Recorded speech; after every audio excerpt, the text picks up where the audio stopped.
All right, everyone, here we are with ticker symbol NIO, NEO Inc. And before we jump into this chart, I want to say welcome to all my first-time viewers and investors.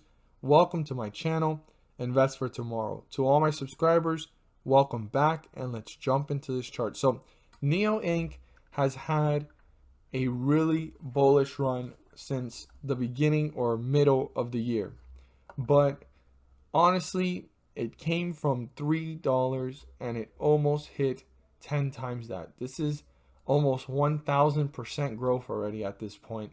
It's currently about 900% growth where it's at basically. And pretty interesting enough, this stock, every time that it's been running up, it does this sideways direction. I mean, yes, there's the ups and down and the volatility of the market.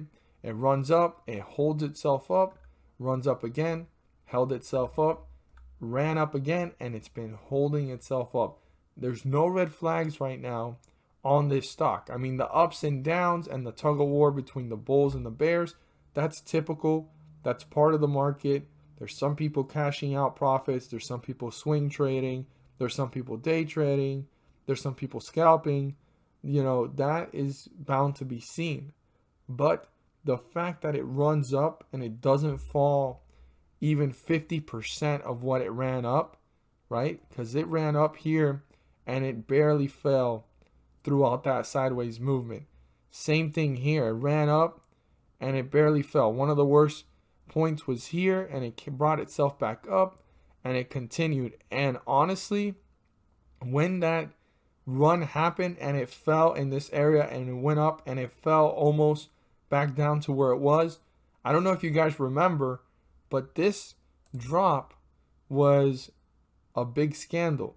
If you guys remember what is it that brought it down, I'd love for you guys to go ahead and put it down in the comments. I've never done an interactive type of video, but for some reason, it just came to my mind as I'm speaking, and I was about to say it, but I would love for you guys to pull out that knowledge and share it with others on what is it, if you guys remember, that dropped NEO at the beginning of September all the way down to almost $14. It was like $15 and some change. They tried really hard to bring this one down. They tried really hard. I don't know if you guys remember it and have a clue, but they tried super hard to bring this one down.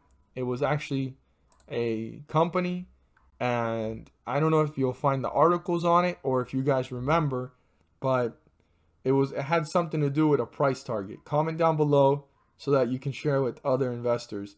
And that's something that has actually confirmed the value of this stock, how it actually was being said to be overvalued, and in reality it's been running since. So that was an opportunity for more people to get in and take advantage of that, and it actually made the company NEO, their stock price, slightly fall, but it didn't bring it down to those numbers. And from that point forward, this has actually been on its way up, hitting newer highs, and here we are now at this point. But comment down below whoever remembers that article and that whole little scandal that happened with NEO.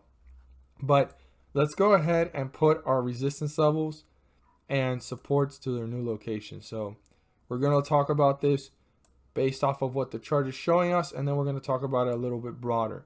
Super important to keep these broader numbers in mind too as it continues to play out. So the lowest point reached here in this bearish run was 2681. Super important number. Keep that in mind for tomorrow and for the upcoming week. And the highest point before the fall was up here at 2816. I'd keep that in mind if the bulls get back into bullish territory. They'll need to cross that to hit newer highs. But before getting to any of those numbers, the first thing is for the bulls to have a recovery and start to work their way back up to the 50-day moving average, they need to cross 2756, turn that into a support, and start to reach newer highs and newer levels of resistance. Then after doing that, their next goal is to break through the 50-day moving average. So super important for the bulls to break through 27.56 to start reaching newer highs. And their next goal to get back into bullish territory is breaking through 27.73. That's our 50-day moving average. If we're below it, the bears are in control. The moment we cross it, the bulls are gaining leverage to gain control. So 27.56 is the first step, but the bulls won't have control until they break through 27.73 and reach back into bullish territory. Now, the bears are going to want to continue to manipulate the control here. Right now, they are the ones controlling this and continuing to try to hold this one down. Even though the bulls reappeared, you could see that the bulls brought this up and leveled it off due to the fact that that trough of bear appeared. So the bears right now, just because we're in bearish territory, are dominating the chart. Their next goal is to continue to gain leverage and pull this further away from the 50-day moving average in a downward direction. And that number is 26.96. The bears are going to try to cross this support and try to hit newer lows. So I want to emphasize to all investors how important 26.96 is and how quickly this stock is hitting newer lows. And are the bulls even trying to reappear? If the bulls are not trying to reappear, then that will signify that the bears are gaining control, maintaining leverage, and pulling this away from the 50-day moving average in a downward direction. So pay very close attention to the behavior of this stock and how it's acting if it breaks through 26.96, and how quickly is it hitting newer lows and newer support levels. As always, if you found this video helpful and informative, please do so and subscribe. Share this with your friends and community. Don't forget to click on the bell to turn on all notifications to not miss a single video that I post. And hit that like button for me to let me know you watched this video. Thank you guys so much for watching, and let's make some money. At the end of this video, there's going to be a pop-up video. In that video, I'll be discussing about the S&P 500 index and how it's been rising several points on specific dates.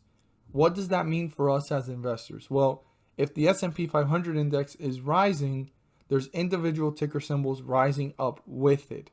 And that is due to the Federal Reserve pumps on these scheduled dates. I pull up the chart of the dates and the scheduled dates, and I pull up the chart of the S&P 500 index so that we can see them side by side and the charts speak for themselves.